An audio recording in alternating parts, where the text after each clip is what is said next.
The massive doors of the Galactic Council chamber slid open with a deep rumble that echoed through the vast hall. Ambassador Li Dongwu stepped inside, his simple black suit looking plain against the colorful robes and strange forms of the alien delegates already seated around the circular chamber. Behind him walked Park So-young, her military uniform crisp and her face calm despite the tension in the air. 47 different species had gathered on Nexus Prime for this meeting. Some looked almost human, while others were so strange that Dongwu still felt surprised when he saw them. The Vorthak delegates sat in their section, their lizard-like scales gleaming under the bright lights. Their yellow eyes followed every movement the humans made. Nearby, the ethereal representatives floated in their special containers, looking like glowing clouds of gas that somehow had thoughts and feelings. At the center of the great circle stood High Arbitrator Velthara. She was beautiful in a cold way, made of living crystal that changed colors with her moods. Right now her body glowed a steady blue, which meant she felt confident and in control. She had been the leader of the Galactic Council for over 200 years, and she had never lost an argument in all that time. Ambassador Li Dongwu of Earth. Velthara's voice rang out clearly in the chamber. The crystal being had no mouth, but somehow her words reached everyone perfectly. You have come to hear our final decision regarding humanity's place in the galactic community. Dongwu nodded politely and took his seat in the section marked for Earth. The human section was much smaller than the others because Earth had only been part of the Galactic Council for 3 years.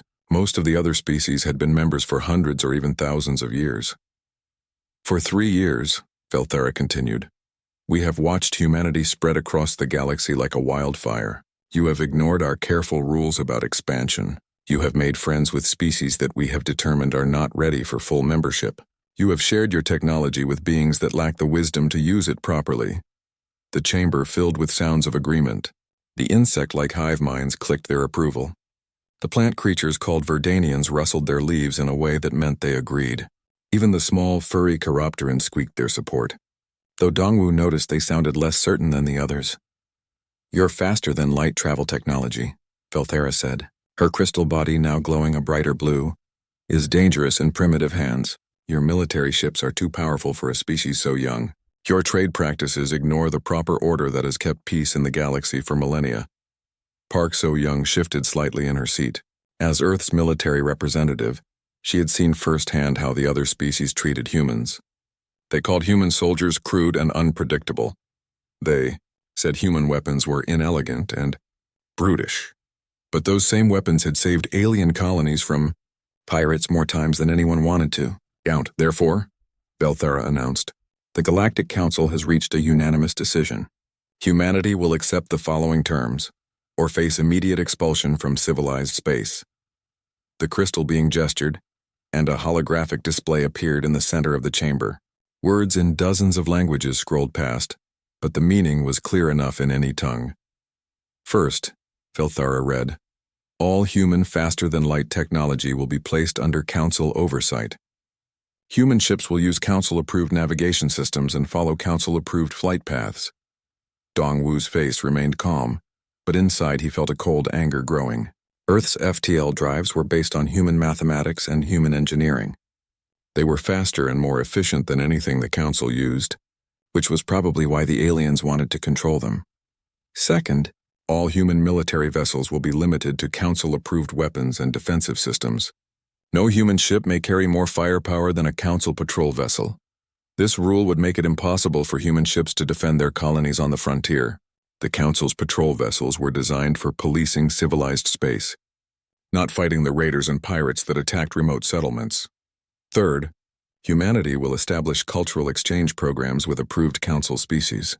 These programs will help humans learn proper galactic civilization and abandon their primitive social structures. Park So-young almost laughed at this one. The proper galactic civilization they wanted humans to learn included strict rules about which species could talk to which other species. It included laws that said some beings were naturally born to rule, while others were meant to serve. It was everything that humans had fought against on their own world. Fourth and finally, Velthara said, her crystal form now glowing with satisfied yellow light, humanity will cease all unauthorized contact with non-Council species. This includes the so-called friendship treaties, with species that have not yet earned council recognition. This last rule would force humans to abandon their allies among the Chiropterans, who the council considered not quite intelligent enough for full membership. It would mean breaking promises to the Verdanians, who the council said were too peaceful to contribute meaningfully to galactic society. It would mean turning their backs on dozens of other species that humans had come to respect and care about. The chamber fell silent as Velthara finished reading. All eyes turned to the human delegation. This was the moment everyone had been waiting for. No species had ever refused a direct ultimatum from the Galactic Council. The political and economic pressure was simply too great. Even the proud Vorthak had eventually submitted when they faced similar demands centuries ago. Dongwu stood slowly. His movement seemed to take forever in the hushed chamber. When he finally spoke, his voice was quiet but clear enough for everyone to hear. High Arbitrator Velthara, honored delegates of the Galactic Council, he began formally. I have listened carefully to your terms. I have considered them with all the seriousness they deserve. The crystal being leaned forward slightly, her body glowing with anticipation. The answer is no, Dongwu said simply. The chamber erupted. The Vorthak delegates hissed in shock. The ethereal's containers flashed with rapid color changes that meant extreme surprise. The hive minds clicked so loudly it sounded like a thunderstorm. Even the normally quiet Verdanians rustled their leaves frantically. Furthermore, Dongwu continued, raising his voice to be heard over the chaos. As of this moment, humanity formally withdraws from the Galactic Council. We thank you for the opportunity to participate in galactic civilization, but we choose to go our own way. Velthara's crystal body flashed through a dozen colors before settling on a deep, angry red. You cannot simply leave, she shouted, her usual calm completely gone. There are procedures. There are protocols. No species has ever voluntarily withdrawn from the council. Park So-young stood up beside her ambassador. She looked around the chamber at all the shocked alien faces, then back at Velthara. Watch us, she said calmly. The two humans gathered their documents and walked toward the exit. Behind them, the chamber dissolved into chaos as 47 different species all tried to talk at once. The sound was deafening, but neither human looked back. As the great doors closed behind them, Dongwu and Park So-young could still hear the shouting and arguing from inside. They had just done something that would change the galaxy forever, and everyone knew it. The United Earth Assembly Hall buzzed with nervous energy as Prime Minister Kim Tae-hyun stepped up to the speaker's platform. Representatives from every nation on Earth sat in the curved rows of seats, their faces showing worry, anger, and determination in equal measure. The decision to leave the Galactic Council had been made quickly, but now came the hard part of explaining it to the people. 3 years ago, Kim Tae-hyun began, his voice carrying clearly through the hall, we joined the Galactic Council with hope in our hearts. We believed we could learn from older, wiser civilizations. We thought we could contribute to a better galaxy for all species. He paused, looking out at the assembled representatives. Many of them had been skeptical about joining the council from the beginning. Others had been enthusiastic supporters who now felt betrayed by how the aliens had treated humanity.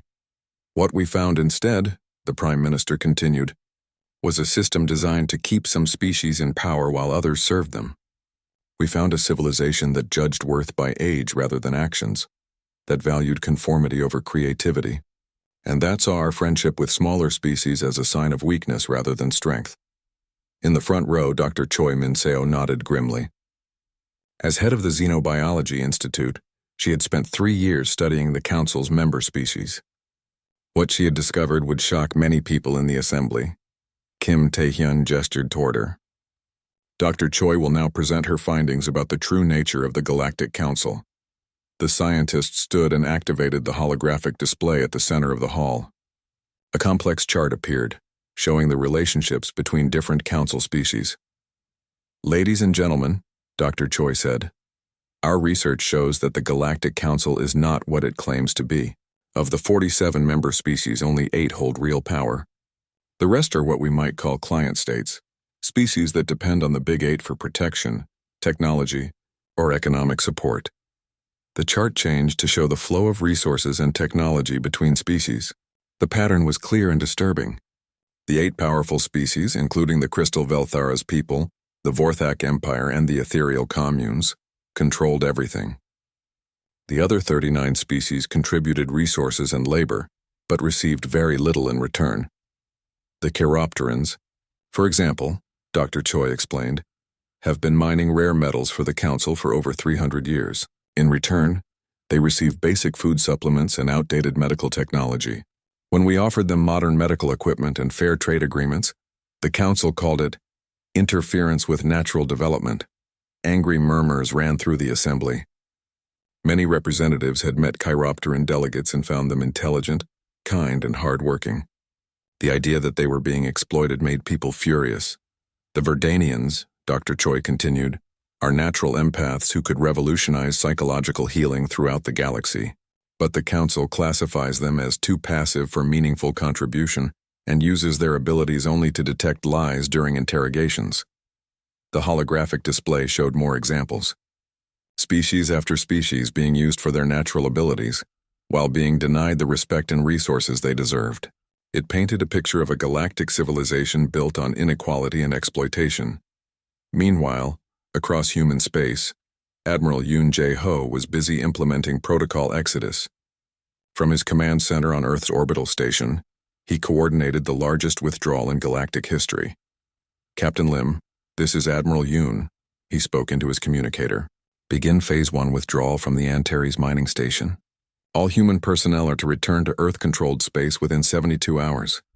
Similar orders went out to hundreds of human facilities across the galaxy. On research stations, humans packed up their equipment and deleted their data files. On diplomatic outposts, human staff began destroying sensitive documents. On trading posts, human merchants started loading their ships with goods and supplies. The speed and coordination of the withdrawal impressed even Admiral Yoon. Humans might be newcomers to galactic civilization, but they knew how to work together when it mattered. One of the most difficult evacuations was happening on Kepler Station, a major trading hub near the galactic core. Lim Yu-jin, the station's trade coordinator, watched as human merchants and technicians prepared to leave. But they weren't the only ones who seemed upset about the departure. A group of Chiropteran traders approached Yu-jin's office, their large ears drooping with sadness. Their leader, an elderly female named Squeak Whisper, clutched a data pad in her small hands. "Coordinator Lim," she said in her high musical voice. "Is it true? Are all humans really leaving Council space?" Yu-jin felt a pain in her chest as she looked at the Chiropteran delegation. These beings had become real friends over the past 2 years. They were smart, funny, and completely honest in their business dealings. Working with them had been one of the best parts of her job. "I'm afraid so," Yu-jin replied gently. "The Council has made it impossible for us to continue our partnership." "But the mining operation on Kepler 7th, another Chiropteran squeaked desperately. "We planned it together. The profits were to be split equally. No Council species has ever offered us such terms." Yu-jin knew the mining operation well. It was a perfect example of how humans approached galactic trade. Instead of simply buying raw materials from the Chiropterans at low prices, humans had offered to share technology, expertise, and profits. The Chiropterans would become true partners instead of just workers. "The Council calls our partnership interference with natural development," Yu-jin explained, using the official phrase with obvious distaste.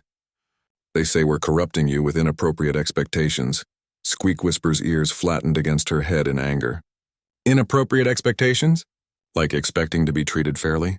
Like expecting to benefit from our own work?" "I'm sorry," Yu-jin said, and she really meant it. "I wish things were different. But we won't stay where we're not wanted." As she spoke, alerts began flashing on her communication screen.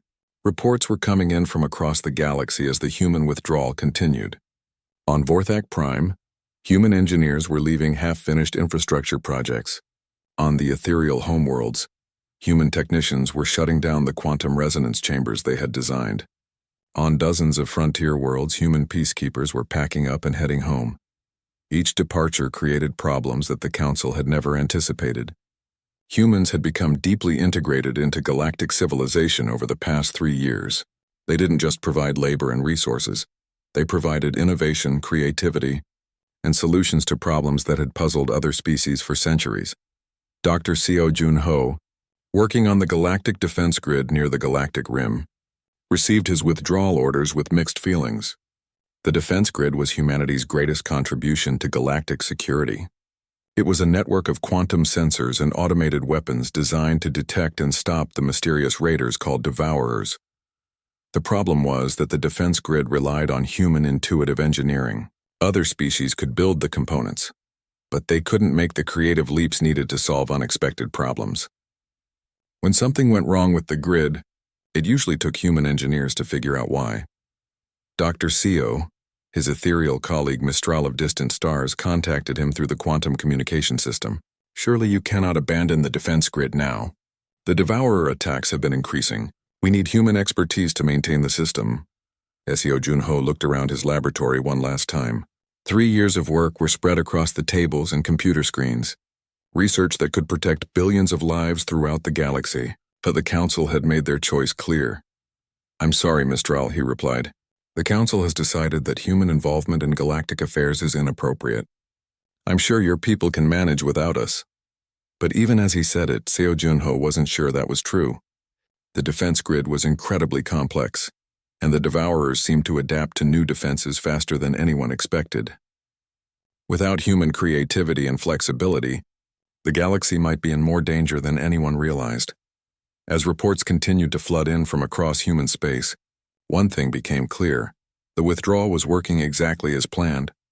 Within a week, every human facility, every human worker, and every human soldier would be gone from Council space.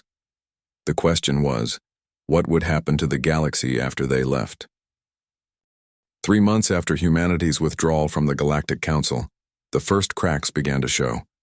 Ambassador Kang Haiwan watched from the observation deck of the human embassy ship as emergency vehicles raced across the surface of Nexus Prime below. Even from orbit, she could see the signs of trouble spreading across the Council's capital world. The embassy ship hung in space just outside the planet's defensive grid, technically in neutral territory. Kang Haiwan had been Earth's trade representative before the withdrawal, and now she served as humanity's unofficial observer of Council affairs. What she was seeing worried her more than she cared to admit. "Ambassador," her aide called from the communication station, "we're receiving another urgent message from High Arbitrator Velthara." "She's requesting immediate talks about mutual concerns." Kang Haiwan shook her head. Same response as before. The Council made their position clear. "We're simply respecting their wishes by staying away." But staying away was proving more difficult than anyone had expected. Not because humans wanted to return to Council space, but because Council space was falling apart without them. The first crisis had started on the agricultural worlds of the Vorthak Empire.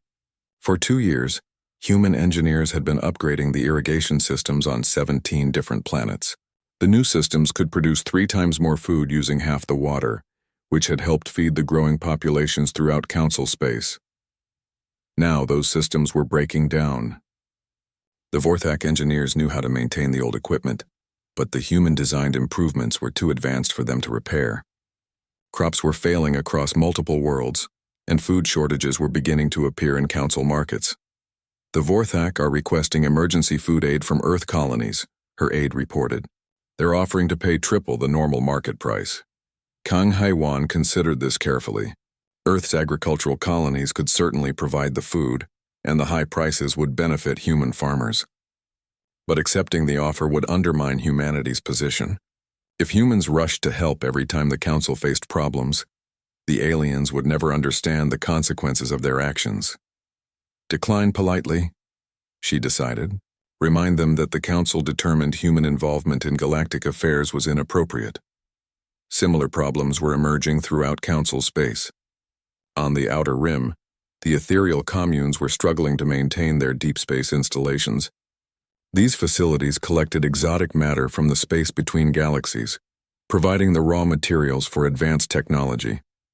Human engineers had designed new collection systems that were far more efficient than the old ones, but now those systems were failing and the ethereals couldn't fix them.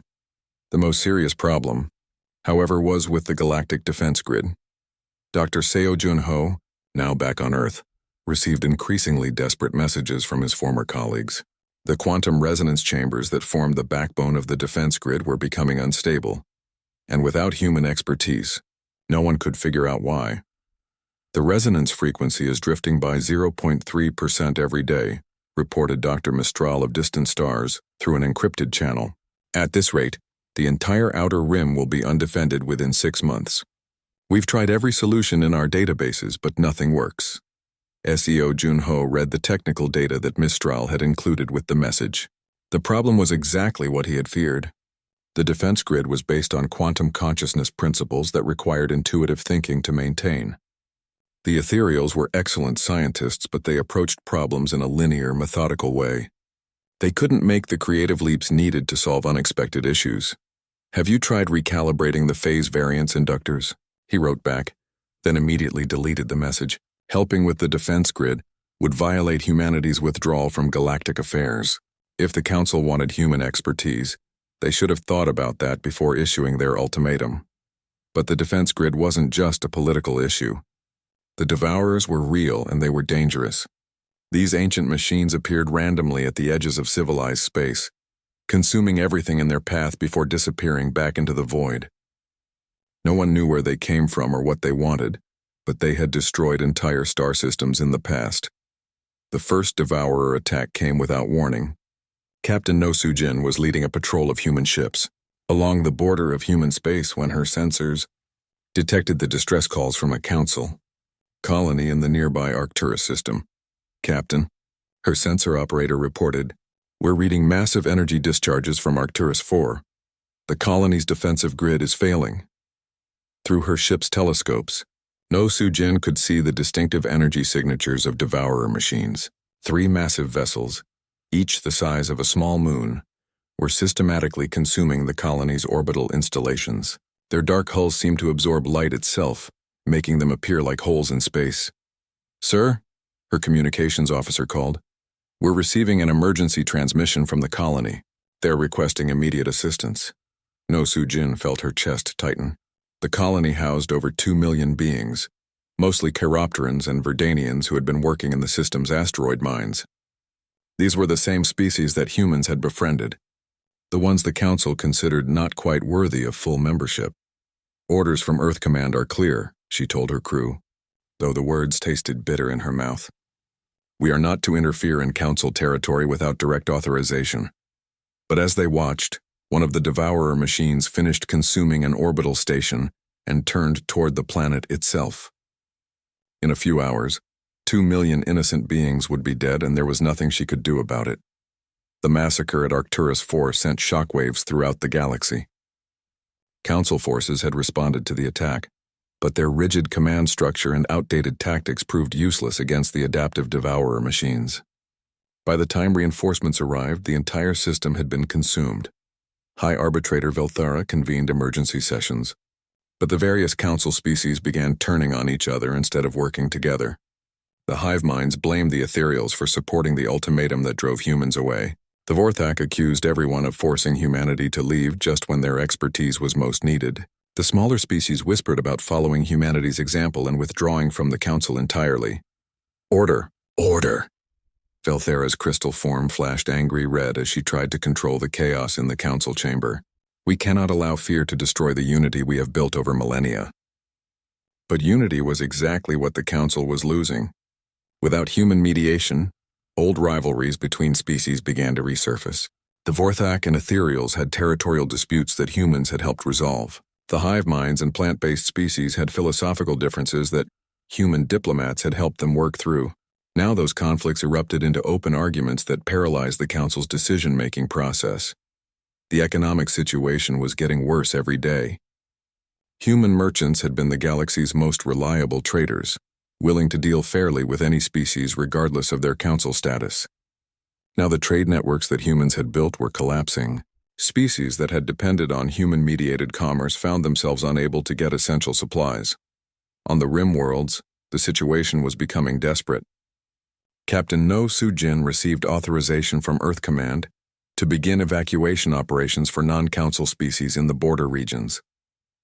Her ships crossed into Council space under humanitarian flags, rescuing Chiropteran miners, Verdanian healers, and other beings that the Council had abandoned to the Devourer threat. This is wrong, squeaked Squeak Whisper as No Sujin's crew helped her family board a human transport ship. The Council promises to protect all species in their territory. But when danger comes, they only defend the important worlds. No Sujin nodded grimly. The Council's response to the Devourer attacks had been telling. They had immediately moved to protect the core worlds where the powerful species lived, but the outer rim colonies were considered expendable. It was a harsh reminder of the inequality that Dr. Choi Min-seo had documented months earlier. "You'll be safe in human space," the captain assured the Chiropteran family. "We don't abandon our friends." As her ships carried thousands of refugees toward human territory, No Soo-jin reflected on how quickly things had changed. 3 months ago, humans had been outcasts who were forced to leave galactic civilization.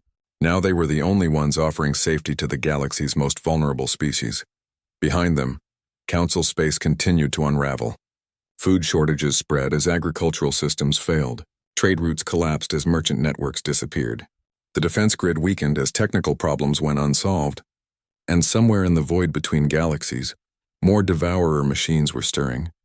Drawn by the scent of a civilization in chaos, the galaxy was learning a hard lesson about the true value of the species they had tried to control. But whether they would learn it in time to prevent total collapse remained to be seen. 6 months after humanity's withdrawal from the Galactic Council, the galaxy faced its worst crisis in over 1,000 years. General Huang In-ho stood in Earth's Strategic Command Center, watching holographic displays that showed the spread of chaos across civilized space. Red warning lights marked systems under Devourer attack. Yellow indicators showed areas where the defense grid had failed completely. Orange zones marked regions where civil unrest was threatening to tear apart the Council's remaining authority. "General," his aide reported, "we're receiving confirmed reports of Devourer breakthrough at 3 more systems. The Council's defense forces are in full retreat." Huang In-ho studied the tactical displays with growing concern. The Devourer attacks were no longer random raids on isolated colonies. The ancient machines seemed to have detected the weakness in the galactic defenses and were launching coordinated assaults on multiple fronts. Their strategy was terrifyingly effective. "How are they coordinating their attacks?" he asked. "The Devourers have never shown this level of organization before." "Unknown, sir," the aide replied. "But our analysts believe they're adapting to the Council's defensive patterns. Every time the aliens try a new strategy, the Devourers counter it within hours." This was the nightmare scenario that human military planners had always feared. The Devourers weren't just mindless machines. They were learning, evolving, becoming more dangerous with each encounter. And the Council's rigid military doctrines made them predictable opponents. In the research labs beneath Earth's surface, Dr. Park Yoon-ji was putting the finishing touches on humanity's response to the crisis. For 2 years she had been working on Project Phoenix, the most ambitious artificial intelligence program ever attempted. But it wasn't just AI. It was something entirely new. "Dr. Park," her assistant called, "the final quantum consciousness matrix is online. All systems are showing green." Park Yoon-ji smiled as she looked at the display surrounding her workstation. What she had created wasn't just a computer program or even an artificial intelligence. It was a fusion of human intuition and machine processing power. A quantum consciousness network that could think and adapt faster than any known form of intelligence. "Ladies and gentlemen," she announced to the assembled scientists and military officials, "I present Project Phoenix, humanity's quantum consciousness network." The demonstration began simply enough. The Phoenix system analyzed a complex mathematical problem that would normally take human scientists weeks to solve. It found the answer in 3.7 seconds. Then it solved a logistics puzzle that involved coordinating supplies for 1 million people across 50 different locations. Again, the solution came almost instantly. But the real test came when they presented Phoenix with tactical scenarios based on Devourer attacks.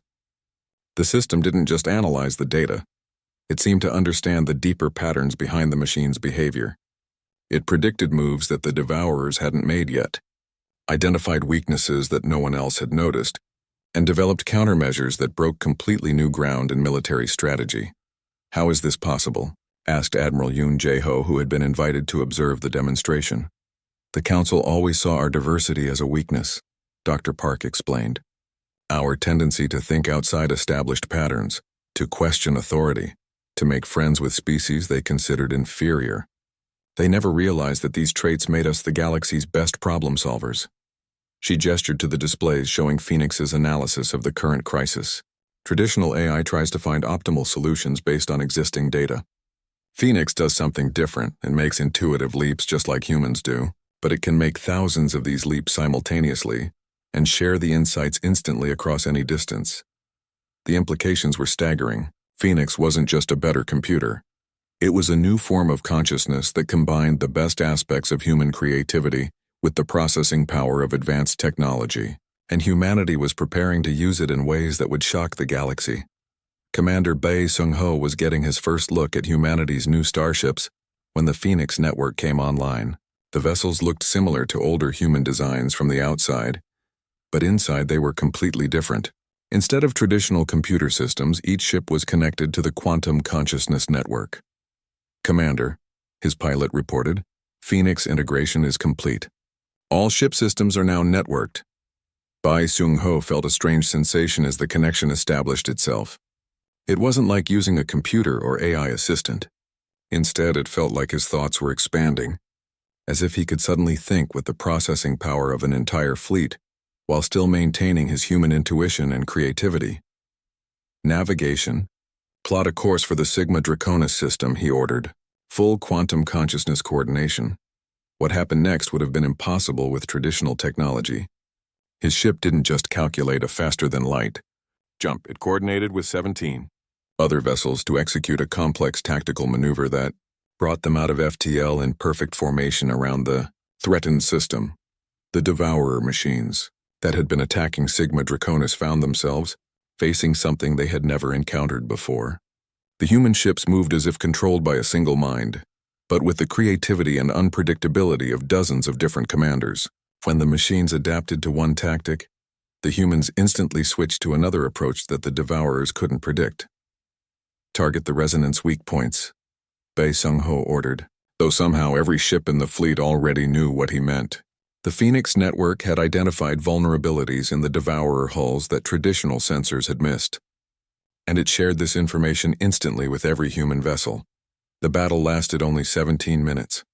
When it was over, 3 Devourer machines, each the size of a small moon, had been completely destroyed.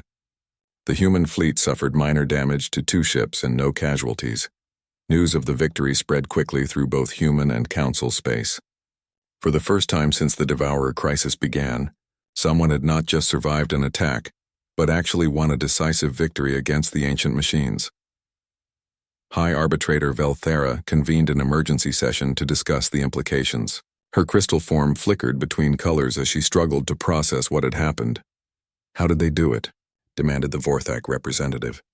"Our best fleets couldn't even damage those machines. The humans destroyed 3 of them in less than 20 minutes. "It appears," said the ethereal delegate, "that humanity has developed some form of enhanced coordination technology. Our sensors detected quantum consciousness signatures that we have never seen before." The council chamber buzzed with worried conversation. If humans had developed technology that could defeat the Devourers, then the balance of power in the galaxy had shifted dramatically. The species that had been expelled for being too primitive were now the only ones capable of defending civilized space. But the real shock came when human ships began appearing throughout Council territory, not as invaders but as protectors. Captain No Soo-jin led a fleet that destroyed 2 Devourer machines threatening the ethereal home systems. Commander Bae Sung-ho's squadron eliminated a major assault force heading for the Vorthak capital. Other human fleets began methodically hunting down Devourer machines throughout the galaxy. Each victory was swift and decisive. The humans seemed to understand the Devourers in ways that no other species could match. They predicted the machines' movements, exploited weaknesses that others couldn't see, and coordinated their attacks with impossible precision. Dr. Seo Jun-ho, monitoring the battles from Earth, was amazed by what he was seeing. The human fleets weren't just winning, they were learning from each encounter and becoming even more effective. The Phoenix network was analyzing every aspect of Devourer technology and developing new countermeasures in real time. "They're not just defeating the machines," he reported to the Earth Assembly. "They're systematically dismantling the entire Devourer threat. At this rate, we'll have eliminated every known Devourer ship within 6 months."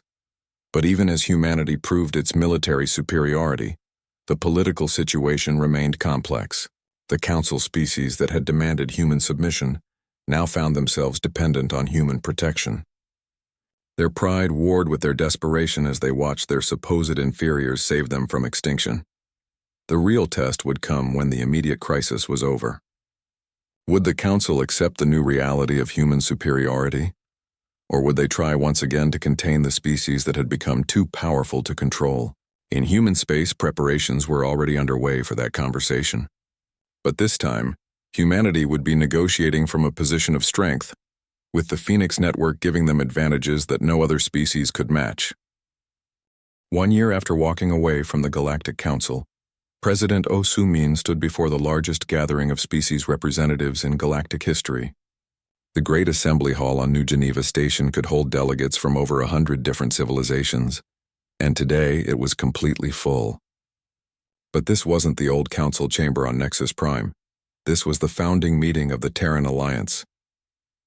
Friends, allies, and fellow beings, President Oh began, her voice carrying clearly through the universal translators. 1 year ago, humanity was told we were too primitive, too aggressive, and too young to participate as equals in galactic civilization.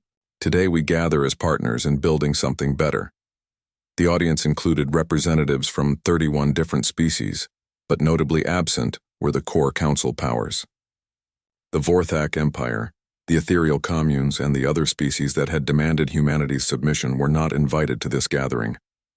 They were too busy dealing with the collapse of their own authority.